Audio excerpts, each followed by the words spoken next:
This episode of Now This Is Lit is brought to you by Audible. Check the link in the description to get your first Star Wars audiobook free. Everyone loves free things. Click that link. Do it. This show is also brought to you by our patrons.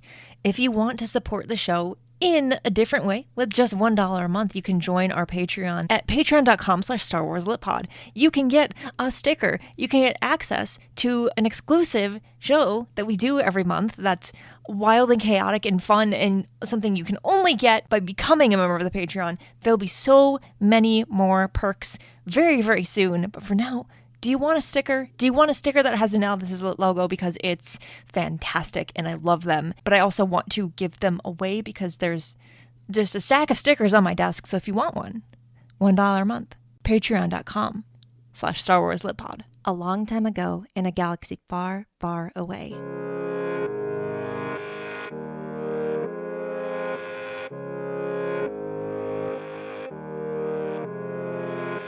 You're listening to Now This Is Lit, a podcast about Star Wars books, the people who make them, and the readers who just can't get enough of them. I'm your host, Meg Dowell. I use she, her pronouns. And in your feed, there are 2 episodes. This one is my interview with Tessa Gratton to celebrate the release of Temptation of the Force. The other one, which you may have already listened to, or not, depending on which one you decided to click on first, is my spoiler-free review of the book. Both the review and this interview are spoiler-free. Believe me, I want to spoil everything in this book for you, but I do not do that. That will happen about a month from now. All that you're getting today is spoiler-free. I hope you enjoy this interview.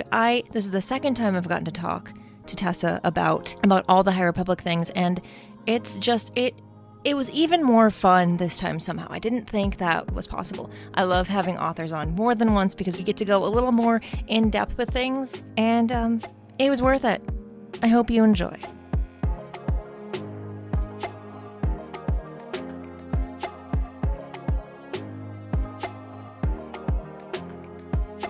Let's start off with what I like to call a banger of a question, which is,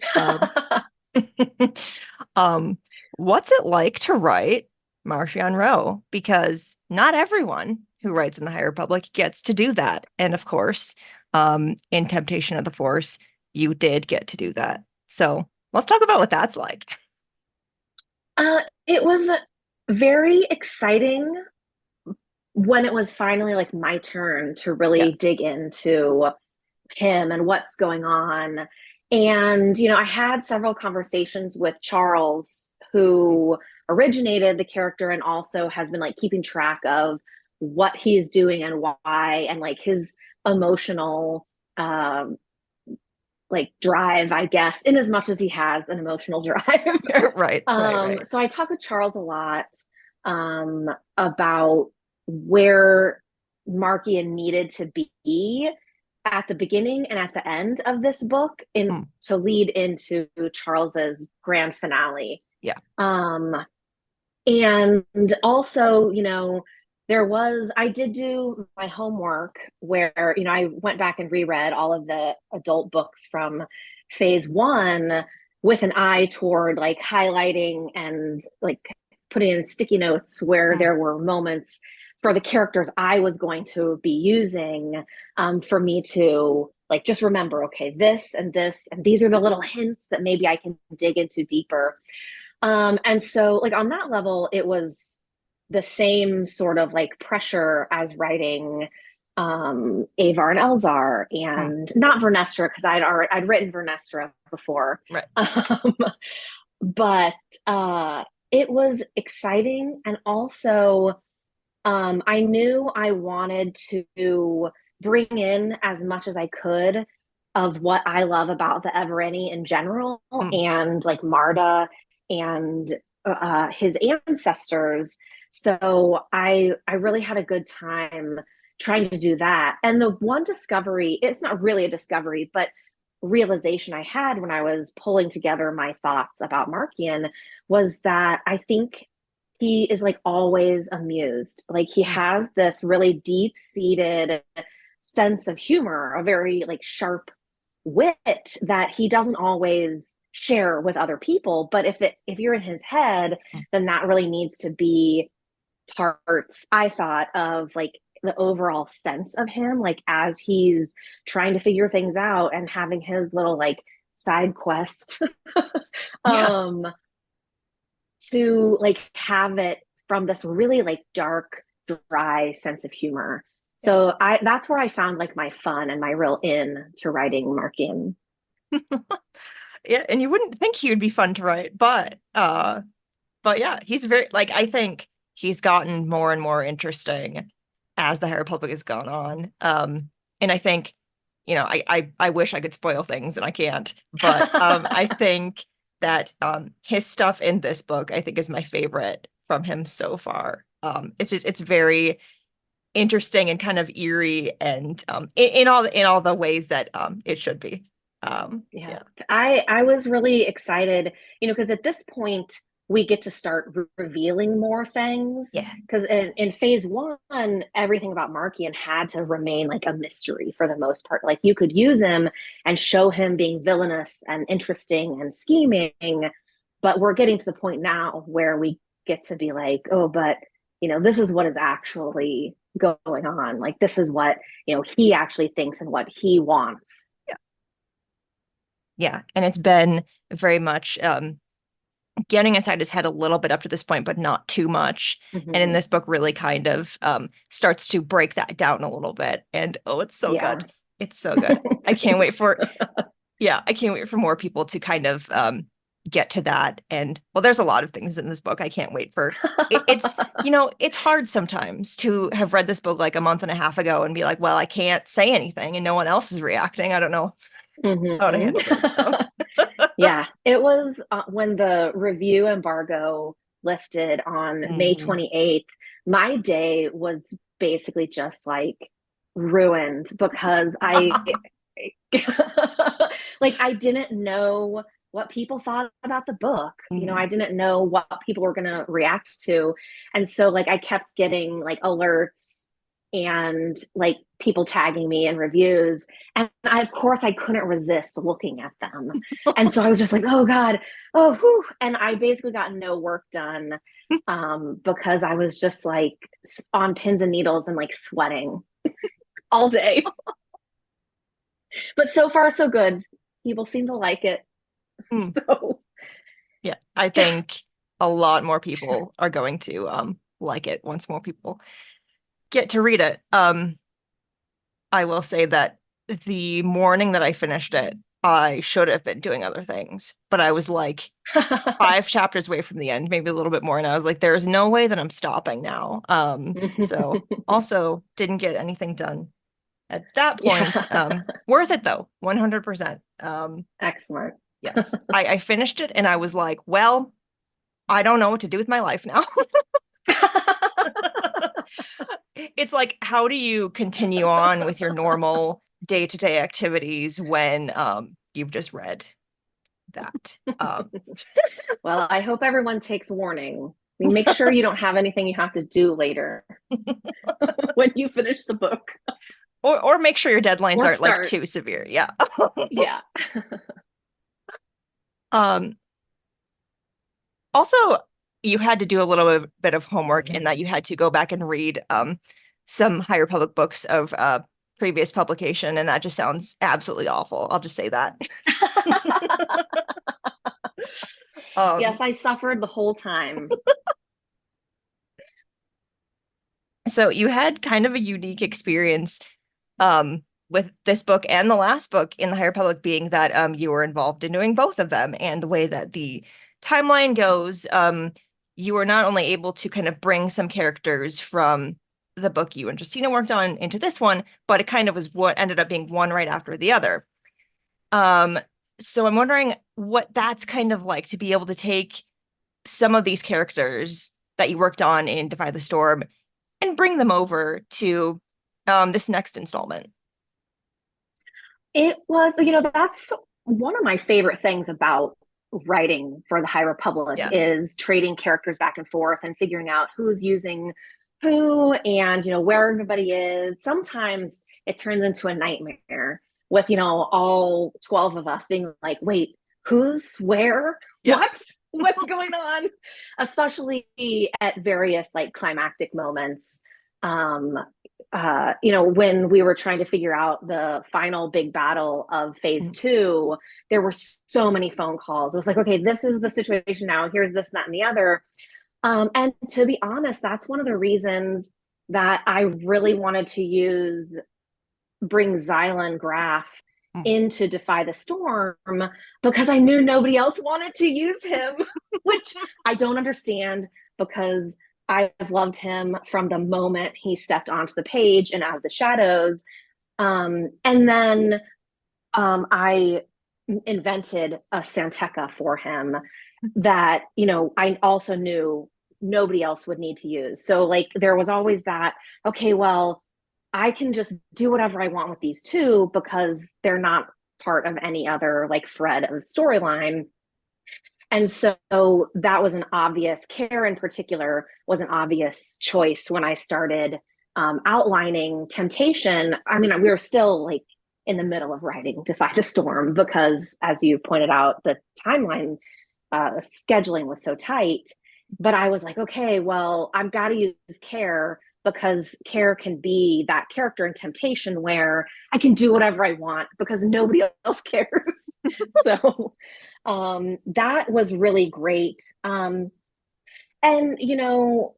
particularly with Vernestra, Vernestra wasn't required for Temptation, but she's one of my favorite characters. And of course, once they announced the Acolyte and that Vernestra was going to be in it, we all wanted to use Vernestra and everything possible that, where she wasn't already going to be. And so that one, it really, we just have so many conversations. It's not really ever hard. If you say, I want to use this character here, as long as it doesn't conflict directly with something else and everybody else is like, yeah, have fun, here's whatever you need to know about what they were getting up to last time. So yeah, it's surprisingly straightforward, actually. It's so fun to hear about how it kind of goes, passing all these characters back and forth between all of you and coordinating everything, because it's just, there's so much happening all at once. And I'm sure that's both chaotic, but also very fun. Yeah, it's even more fun for me now when I'm in these meetings because I'm done. So I can just like sit there and, every once in a while participate, but for the most part, just, be there to give an encouraging word. Good luck, Godspeed. Have fun with your giant climax.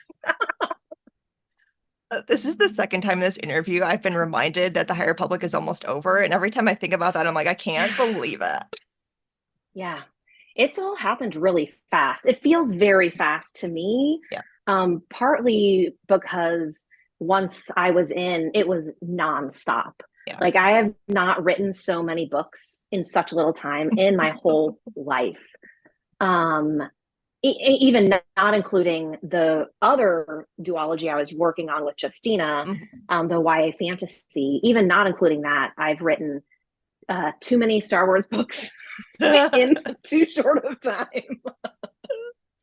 I was realizing I've been working on my newsletter that I'll send out on the release day for Temptation. And I was looking back at my whole High Republic story, and I realized that I got on the phone with Mike Siglain, the creative director, for the first time on June 16th of 2021. Wow.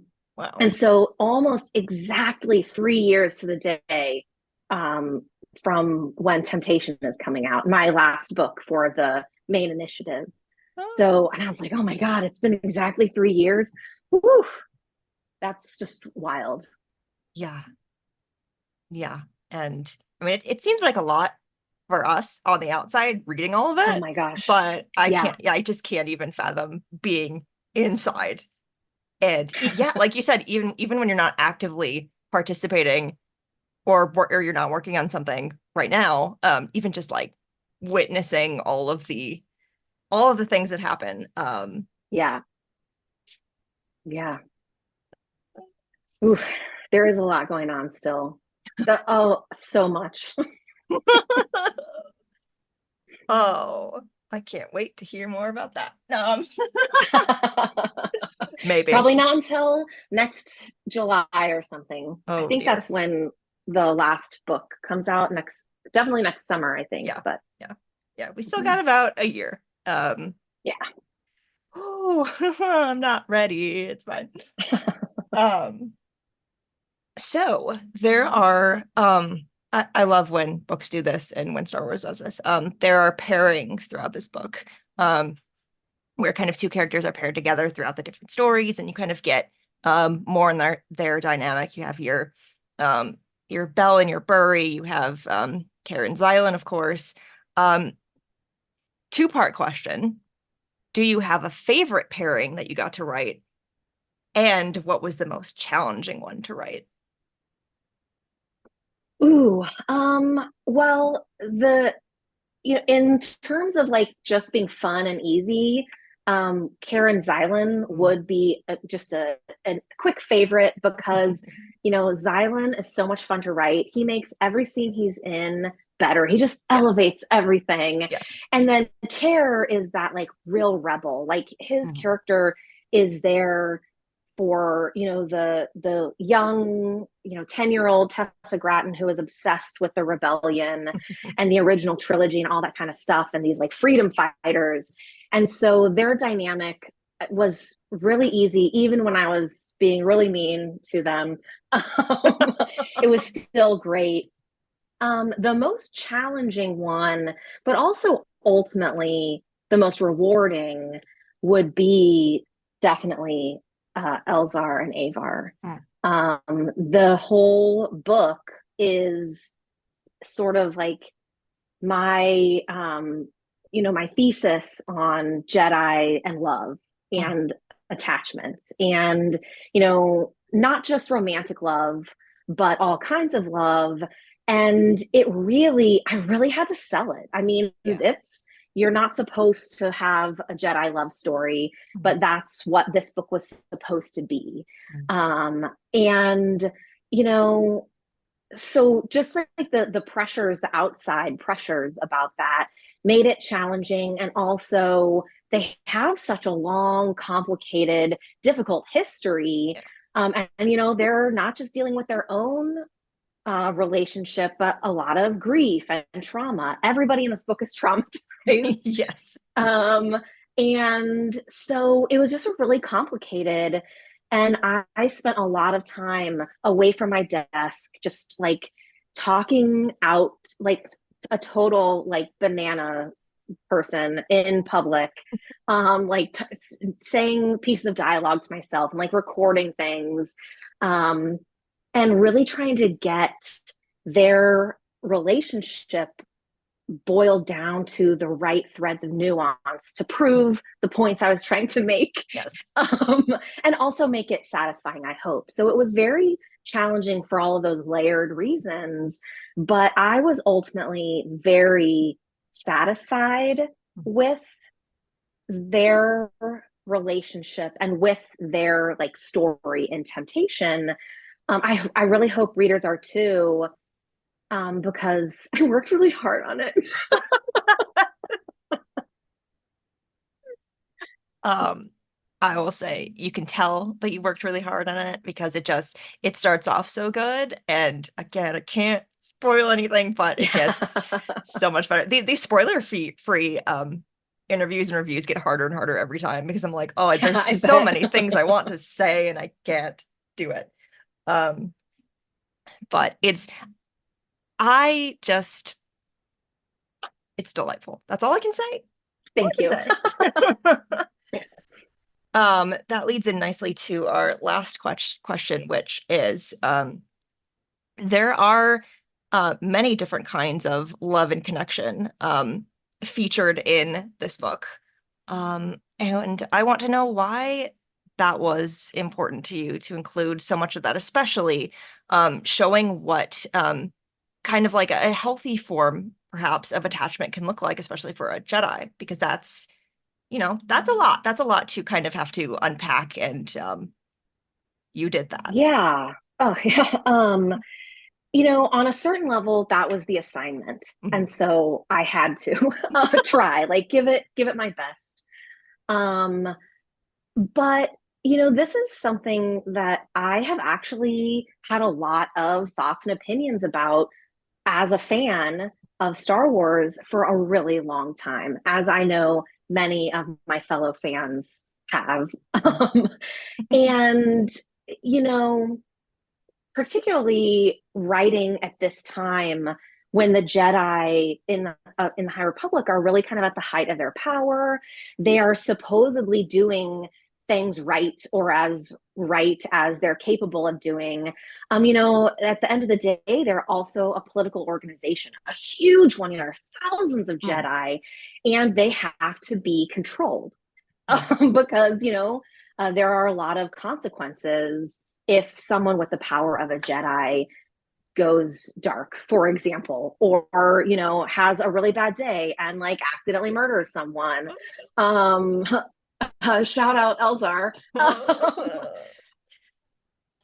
The way that the Jedi function in the prequel trilogy movies is really toxic. Yeah. They create their own problems. And I have always had a really hard time rooting for the Jedi in the prequel trilogy. On a Mm. lot of ways, it's presented as, well, this whole situation um, couldn't have been prevented anymore. Like it Mm. needed to have been prevented generations ago when, whoever was making these policies was making these policies. Mm. And it really always struck me as like when Leia says to Tarkin, I think, there's that line where she says, the more you tighten your fist, the more star systems will slip through your fingers. Mm. That's how I feel about the Jedi and their policies on attachment and emotions. It's like the harder you try and control Jedi and what they're allowed to feel, the more you're going to lose and the less you're going to be serving light and justice. So obviously I'm very passionate about it.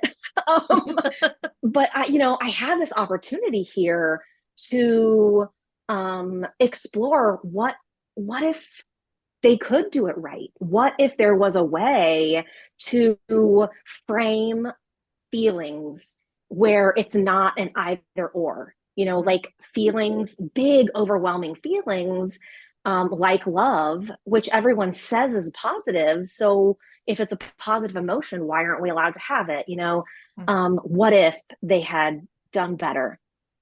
So it really is sort of like a dream in a lot of ways, because obviously we know no matter what happens in temptation or in the immediacy of this initiative, this particular storytelling, you know, 200 years from now, it will be very bad again. Like the Jedi are on a path toward failure, ultimate failure.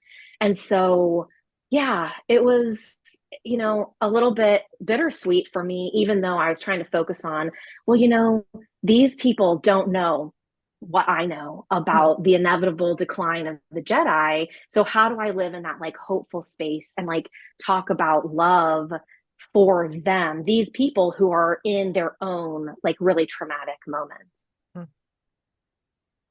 Mm. Yeah. Um, yes, I also think about that. And it's, you had the task of kind of exploring all of that. And you did that, and I can't wait. I can't wait for other people to experience that, and I can't wait to be able to talk about it. Because Yeah. it is worth talking about, and that is again all I can say, but very well Yeah. done. Same. Yeah, and I can't wait for everyone to get to finally read this book overall. And I think there's something in it and characters in it and things in it that everyone will like and enjoy, and maybe in some cases be terrified by. But you know what? That's the High Republic. That's Yep. what we've come to That's how it understand and goes. accept. Yes. um, Thank you so much for coming back here, first of all, and then You're welcome. also for just talking about Star Wars and books and the High I Republic. love talking about all of those things anytime. Yay, I love that.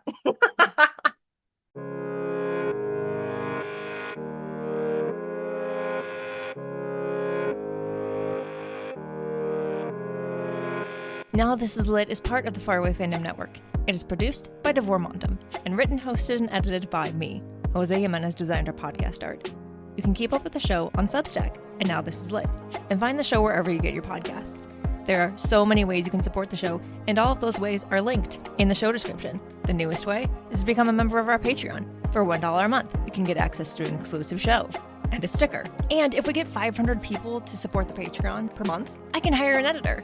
That would be great for me, and maybe for you too. So if you'd like to support the show with just $1 a month, you can do it that way. Or you can just keep listening and sharing the episodes. That is also helpful, and I appreciate it. For more book reviews and Star Wars Book Celebration, follow Star Wars Book Reviews on Instagram and TikTok.